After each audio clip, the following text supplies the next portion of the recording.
On this show, we compare the best parts of our childhoods and argue which decade was better, the 80s or the 90s. In this episode, we'll be discussing which decade had the best action figures, the history of 1985 versus 1995, and if the 1990s alcoholic beverage Zima would fly today.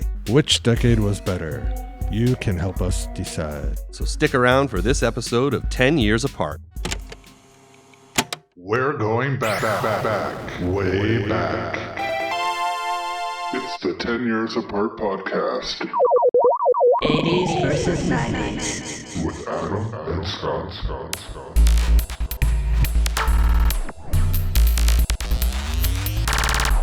Welcome to the 10 Years Apart podcast. I'm Scott, one of the hosts, and I'm joined by my co-host, Adam. Adam, how's things going? Things are going great, thank you. So this podcast is all about comparing our childhoods. My childhood was growing up during the 80s and Adam during the 90s, making us 10 years apart. In this episode, we are going to be comparing which decade we thought had the best action figures as a child. I'll pick my favorite action figures from the 1980s and Adam will pick his from the 1990s. Then we'll debate on which action figures were the best, and you can also vote which action figures were your favorite from those decades. You can vote right here if you're watching us on YouTube by clicking on the poll in the top right corner, or you can vote on any of our social media at 10 Years Apart Pod, or by visiting our website at 10yearsapart.com. After we get through our debate on the best action figures, we'll also have our segment which we call Does It Fly Today?, where we look at a movie, song, or a product from either the 1980s or 1990s and discuss why we think it faded away and if we think it would hold up today. On this episode, we'll be looking back at a 1990s alcoholic drink, Zima, and asking, would that fly today? That will be a little later, so stick around for that too. And before we get into our best action figure debate, we're going to start off with the first segment, which we call A Year from Our Past. A Year from Our Past. In A Year from Our Past, we'll be doing a brief history look back at a year from each decade and what we remember from those years. So Scott will be looking at 1985, and I'll be looking at 1995. I'll get us started with 1985. So some popular movies that came out in 1985, we had Back to the Future, Fright Night, The Return of the Living Dead, The Breakfast Club, Teen Wolf, Cocoon, Rambo, First Blood Part 2, Enemy Mine, The Goonies, Weird Science, The Color Purple, Rocky IV, St. Elmo's Fire, Pee-wee's Big Adventure, and Commando. The best picture that was released in 1985 for the Oscar was Out of Africa. And the highest grossing movie from that year was Back to the Future, with $385.5 million worldwide. Some popular movies from 1995 include Braveheart, Apollo 13, Toy Story, Clueless, Bad Boys, Billy Madison, Seven, 12 Monkeys, Dead Man Walking, The Usual Suspects, Heat, The Basketball Diaries, Casino, Get Shorty, Die Hard 3, and Outbreak. The movie that walked home with the Best Picture Oscar was Braveheart, and the highest grossing film of 1995 was Die Hard with a Vengeance, with a worldwide gross of just over $366 million. All right, so I think there are some pretty good movies from both of those years. From 1985, I really liked Commando for like an action movie. Highly entertaining. And it's one of my favorite Arnold movies, I think. And The Goonies was quite big. One of my favorite kind of comedy movies that I've watched so many times, even recently, it was Weird Science. Mm-hmm. I don't remember the Best Picture Out of Africa that much from 1985. I've heard of that movie. It's got Meryl Streep in it, I'm pretty sure. But I've never seen it. I definitely remember Braveheart, and it's one of my all-time favorite movies. Mm-hmm. So I'll definitely give 1995 Best Picture the edge on that one. And of course, we've talked about Rambo before. Rambo Part 2 was, again, it was my favorite Rambo movie after seeing that, but That's the one where Rambo goes to save those POWs, right? in Vietnam. Yeah. Yeah. I really liked that movie, but as I got older, again, First Blood was a better movie. Mm-hmm. Rocky 4 is actually one of my favorite Rocky movies. That's the one with Ivan Drago. Oh, when he fights the Russian. Yeah. The Return of the Living Dead is one of my favorite zombie movies. I'm pretty big into zombies and that whole genre, like books and movies and whatever. Is that Sam Raimi who directed that, or No. no? It's actually the first time that zombies kind of were able to speak, and it's where the term brains come from. Oh, really? So that was the first movie that had zombies that went around saying brains. Mm. And of course, Back to the Future was, some people say it's the perfect movie, one of the only perfect movies. Yeah, I love Back to the Future. And then 1995 movies. 7 is actually my favorite movie of all time. Is that right? Yeah. I thought it was Empire. No, 7's my number one movie. I just, it's pretty dark, but I couldn't get over. Yeah, it's very dark, very disturbing. Great twist ending. And another movie I really, really enjoyed was The Usual Suspects. Yeah. Again, talking about twist and stuff. Great twist ending, yeah.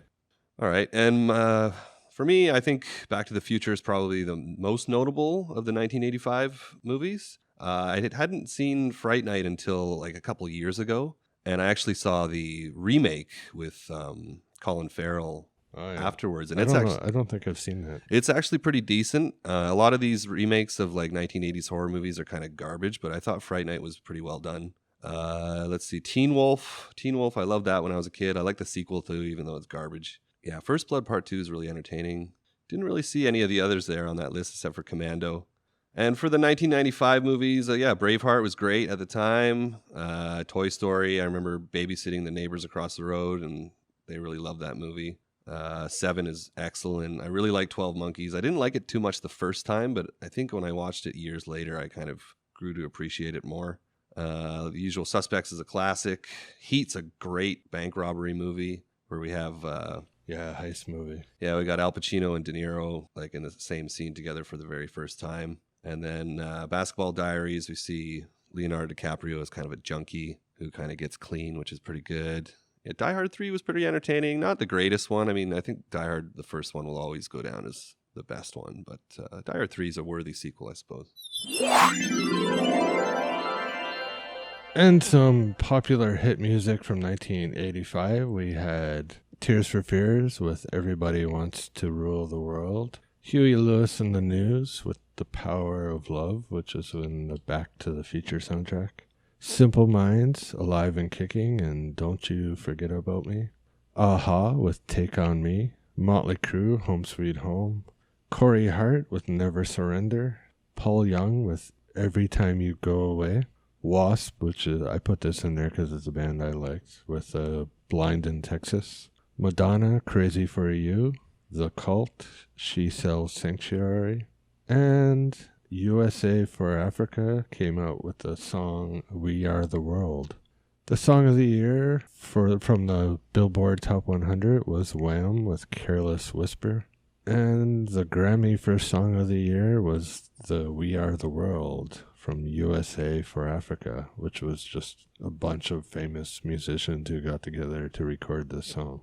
And for 1995, some hit music included Seal, Kiss from a Rose, TLC with Waterfalls, Hootie and the Blowfish, Hold My Hand, Michael Jackson came out with You Are Not Alone, Mariah Carey's hit Fantasy, Montel Jordan, This Is How We Do It, Bon Jovi, Always, Notorious B.I.G., One More Chance, Blues Travelers, Run Around, The Real McCoy came out with Another Night, Shaggy had his hit song Boombastic, and U2 with Hold Me, Thrill Me, Kiss Me, Kill Me. Song of the year, according to the Billboard Top 100, was Coolio's Gangsta's Paradise, and the song that walked away with the Grammy for Best Song was Seal's Kiss from a Rose. Some of the 1995 songs I think I know, but I don't recognize a lot of them. I'm sure, as always, if I heard some of them, I'd probably recognize them. Mm-hmm. Like Kiss from a Rose, I think I know. Waterfalls, I know. Other than that, I'm sure I know the U2 song. And I know Gangster's Paradise. But other than that, I'm not sure. I think the Seal song and the U2 song were both featured in a Batman movie. Yeah. Could have I been think like Batman Forever or something like that. none of that is music that I was really into. So. Yeah. And from 1985, We Are the World is pretty well known. Most people wouldn't know that song. Mm-hmm. And a lot of these musicians and bands, put out albums with these singles, of course, which had, they also had other great songs on some of these albums. Yeah. I was actually a pretty big Simple Minds fan. Mm-hmm. Take On Me has been a pretty popular song even today. Music video was kind of unique for its time. Yeah, it was the one where the guy was like hand-drawn and and came out of the... He's looking in the mirror and comic. stuff like that, yeah. I was a big Motley Crue fan. That wasn't one of my favorite albums of Motley Crue. I think that was Theater of Pain, but Home Sweet Home, was the big hit off that album. Mm-hmm. I remember Paul Young from music videos. Like, that video was always on. I remember that song every time you go away from the ending of Planes, Trains, and Automobiles. Okay. Do you remember that? Right at the end, they play that song. Madonna had a big year that year. She had other songs from that album other than Crazy For You, and I'm a huge Cult fan. She Sells Sanctuary is a pretty good song. Yeah, I like that song a lot. They have a lot of other songs that I like a lot more, but it was a big year for them too. Yeah, my memory of 1985, I remember most of these songs just from movies because I was only a year old. So like later on, I heard The Power of Love, as it appeared at the beginning of Back to the Future. The Cult, I do really like that song. I think I didn't hear that until later on. And the USA for Africa song, I don't really remember. May have seen the video. I remember they're like swaying back and forth and they're kind of... Yeah, it had all kinds of musicians in it, like, Michael Jackson. Yeah. I don't know who else. Lionel Richie. Yeah, and for the 1995 music, TLC Waterfalls, they had a very famous music video about like a guy getting AIDS and I think like another kid getting shot. That's the one, Don't Go Chasing. Yeah, Waterfall. Don't Go Chasing Waterfalls. Hootie and the Blowfish, they were huge back then in 1995. And then I think the lead singer, Darius Rucker or Trucker or something like that, he has like a huge country western career right now. I guess looking back at it, kind of rock style back in the 90s and 80s became kind of country today. That's right, yeah. Yeah, a lot of these songs from the 90s as well, I remember from movies like This Is How We Do It by Montel Jordan. That was in that movie Multiplicity where Michael Keaton clones himself. Notorious B.I.G. I listened to later on in high school. But Song of the Year, Gangsta's Paradise. That was huge. And then, Weird Al had that parody, Amish Paradise, which I thought was pretty funny at the time. Yeah, okay. I remember that. Yeah, so some pretty good music from both years, I think, here. All right, and in 1985's TV news and events for TV, we had Live Aid, which broadcast all over the world. It had an estimated 1 billion people watching it. A popular toy release was Nintendo released the NES in North America. Some technical breakthroughs. We had Microsoft releasing the first version of Windows 1.0. British scientists discovered a hole in Earth's ozone layer. The first .com domain name was registered, which was symbolics.com. And in some news and events from 1985, we had Route 66 was removed from the United States highway system. Michael Jordan was named the NBA's Rookie of the Year. President Ronald Reagan and the Soviet leader Gorbachev met for the first time in Switzerland. And mafia boss Paul Castellano is shot on orders of John J. Gotti. And some TV events from 1995 include the History Channel being launched. There are live broadcasts of the O.J. Simpson trial that began in this year. In 1995, Drew Barrymore flashed David Letterman on air. Sailor Moon broadcasts in the U.S. for the first time. Xena, the Warrior Princess debuts. And part 2 of The Simpsons' Who Shot Mr. Burns episode airs, revealing that Maggie shot him by accident. Spoiler alert. Spoiler alert. Some popular toy releases in 1995 include Nintendo's Virtual Boy. And technical breakthroughs include cosmonaut Valery Polyakov returns after setting a record 438 days in space. Amazon.com, incorporated a year earlier by Jeff Bezos in Washington State, starts its online bookstore and sells its first book. And the Java programming language is announced to the world. And some big news events from 1995 include Bosnian Serb commanders who are charged with genocide and crimes against humanity in the United Nations International Criminal Tribunal. There was a sarin gas attack on the Tokyo subway. This involved members of the Aum Shinrikyo religious cult, and they released sarin gas on 5 subway trains in Tokyo, killing 13 people and injuring 5,510. We also have the Oklahoma City bombing, in which 168 people, including 8 federal marshals and 19 children, are killed at the Alfred P. Murrah Federal Building, and 680 wounded by a bomb set off by Timothy McVeigh. And finally, we have O.J. Simpson found not guilty of double murder for the deaths of former wife Nicole Simpson and Ronald Goldman. So for the news and events from 1985, I really don't remember any of them at that time. I was just too young and never paid attention to news. But obviously all the 1995 news and events I recall. Which one sticks out for you the most? 2 of them. The Oklahoma bombing. Mm-hmm. I was glued to watching that on probably CNN at the time. Yeah. And the OJ trial. Yeah, those 2 stick out for me the most, like at that time. I later became interested in like just studying cults and stuff, and I thought the Aum Shinrikyo, the Japanese one with the sarin gas attack, I mean, that one was kind of fascinating because a lot of those guys who were in that cult were really well-educated guys with like doctorate degrees and stuff, and here they are, you know, letting off this poisonous gas in the subway, and you think, what the hell's going on with these guys, you know? In TV, again, the Queen kind of stole the Live Aid festival with their performance. And I remember 1995, like, I remember watching the Drew Barrymore flashing her tits Yep. at Letterman on the show. Yeah, she gets up on his desk. I didn't watch The Simpsons that much, but I remember the who shot Mr. Burns. I think that was kind of a mock-up from the Who Shot JR. Yeah. Well, I like that episode because, I like the first part because they set it up so that there's so many different suspects. Right. You know, you think maybe Waylon Smithers did it, maybe you think Homer did it, and then it turns out it was just kind of an accident, you know. And it's kind of interesting. Nintendo first released the NES in '85, and they launched the Virtual Boy in '95. I'm not sure what the Virtual Boy is. The Virtual Boy, it was like, I got one for Christmas one time, and, you know, I was such a spoiled little brat that I was actually angry because I was expecting to get a PlayStation. And I opened up this box, and it was the Virtual Boy. It was okay. The only thing is, like, you had to stand up while you were playing it because if you had it on, like, a coffee table or something, you'd probably put, like, a kink in your neck because you'd be, like, crouched down, like, with your head stuck in this thing. But it wasn't very good. And in '85, we had the first domain name being registered, and then in 1995, one of the most famous domain names of all time, Amazon, Yeah. started. So 10 years later. Yeah, they pretty much hold like a monopoly on that kind of like online stores, you know, these days. Of course, there's a lot more music, movies, news events from both of those years in 1985 and 95. So feel free to let us know some of your favorites or memories from those years in the comments below, wherever you find this podcast. We'd love to hear from you regarding these years and get your feedback. Now let's move on to the main topic of the episode. It's time for Battle of the Decade. 3, 2, 1. Battle of the Decade. Fight. I must break you.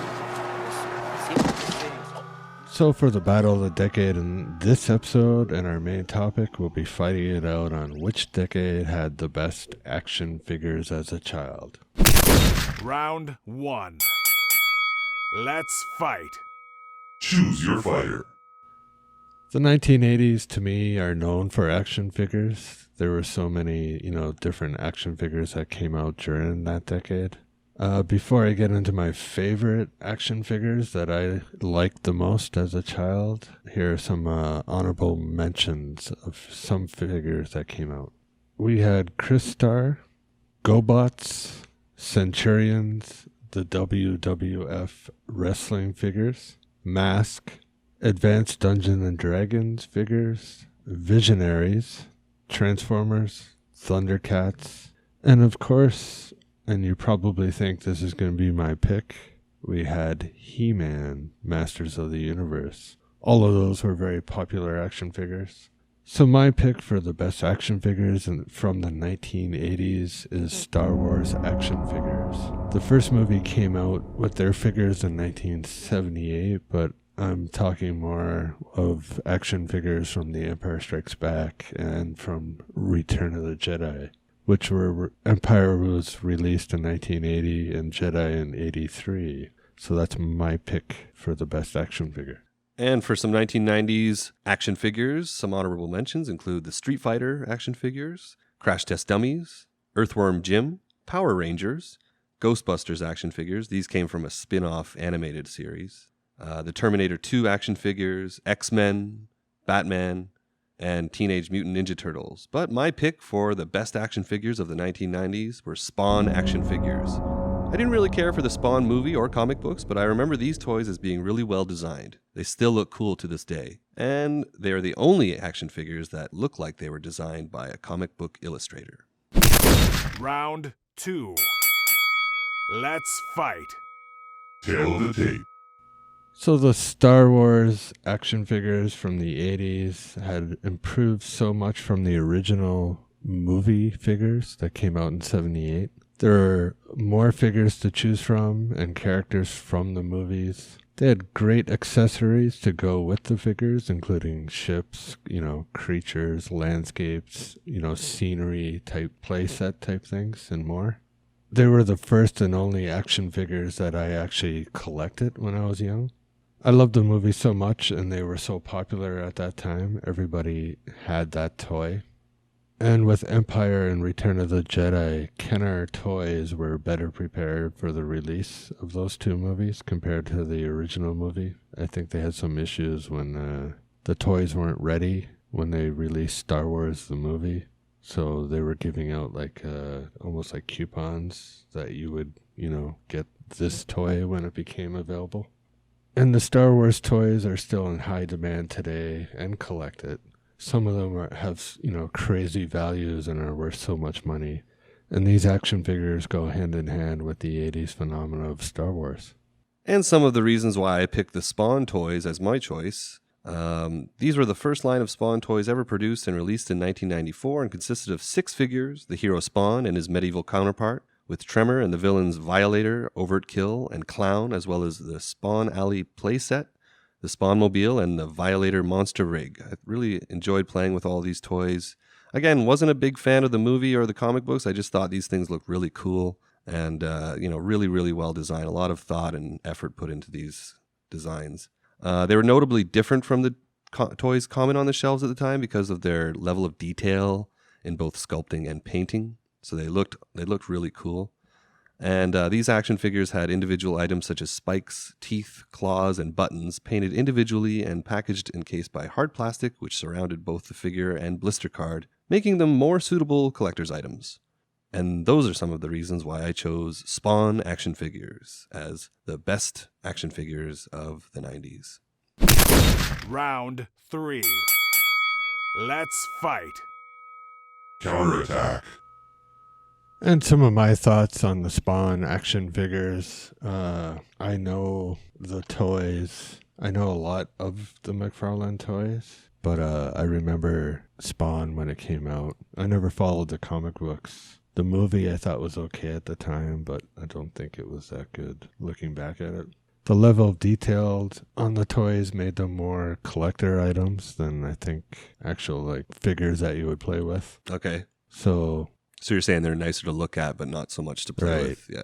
So you wouldn't take them outside and, play in the garden with them type thing as, most people did with their Star Wars toys. The detail added to the cost, and the Spawn action figures costed more than the Star Wars action figures at both their respective times of release. Spawn also didn't have the variety of action figures and accessories that Star Wars had, or the Star Wars action figures had.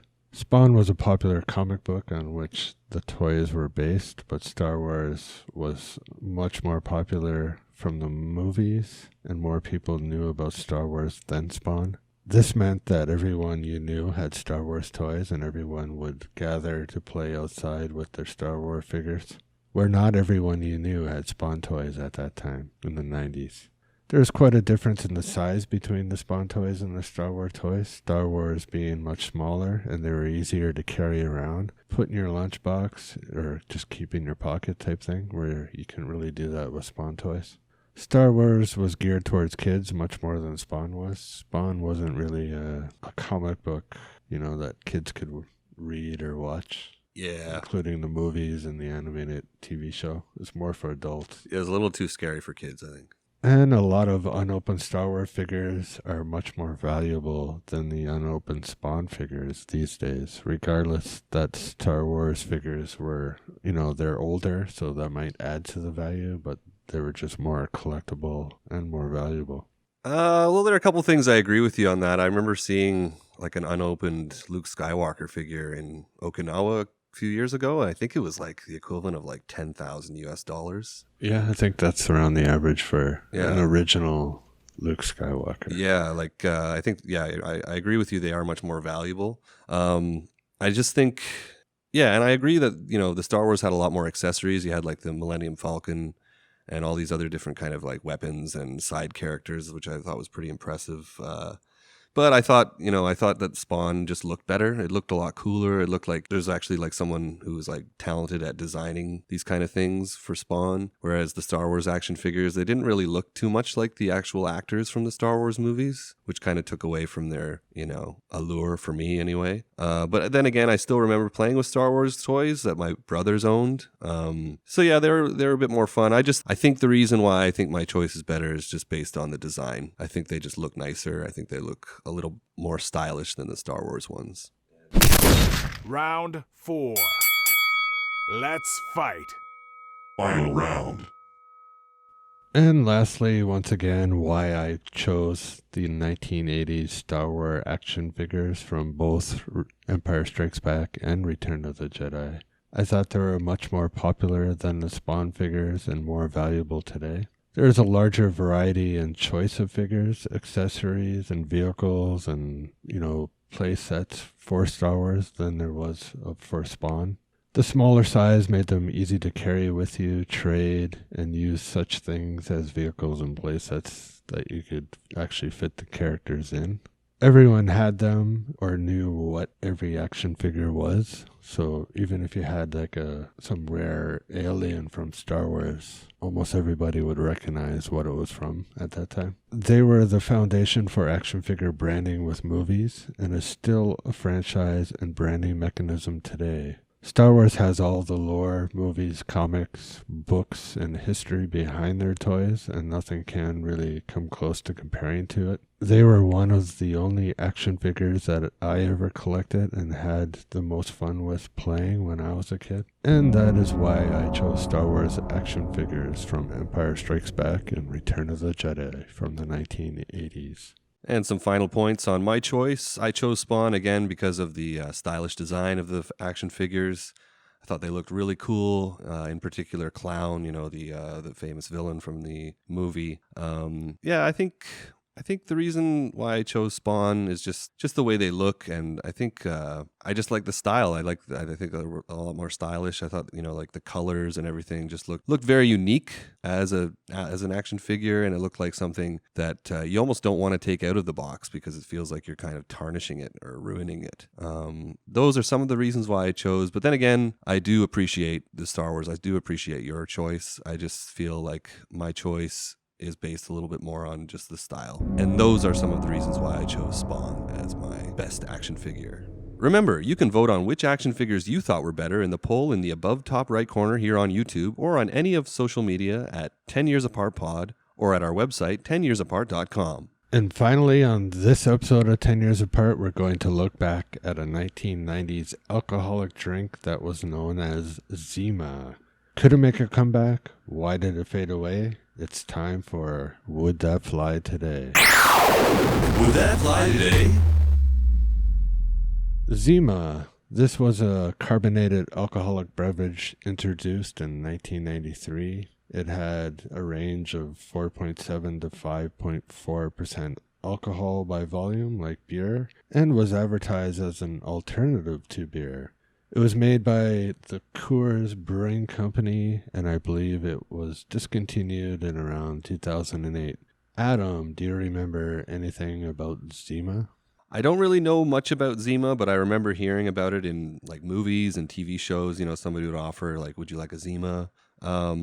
I assume it was something similar to like Smirnoff Ice, like a vodka cooler, mostly consumed by people who don't enjoy drinking beer. I have a greater memory, frankly, of things like Mike's Hard Lemonade, which was so acidic I thought it would burn a hole in my stomach after I took my first sip.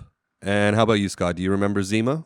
I remember seeing Zima a lot at that time. I was of age to drink at that time in, the early 90s. And had a lot of friends that didn't care for beer that much compared to me. So they would drink Zima instead, just like they kind of advertised what it was for.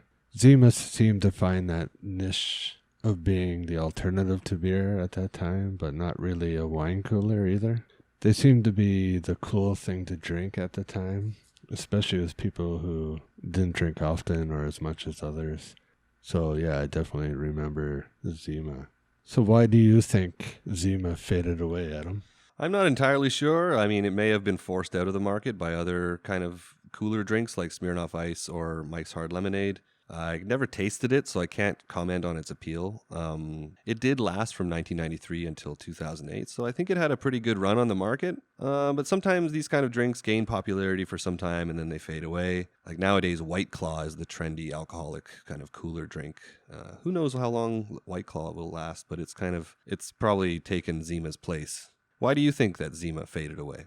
I think the cost of production was probably a lot more than, say, beer is. And even though they promoted themselves as an alternative to beer, it didn't have the same, say, upsale in production as probably beer does. I also remember seeing that the tax rate for Zima was a lot higher than beer because Zima wasn't considered as a malt liquor type thing, and I think the tax rates were different on different types of alcohol, so it probably had even a higher cost.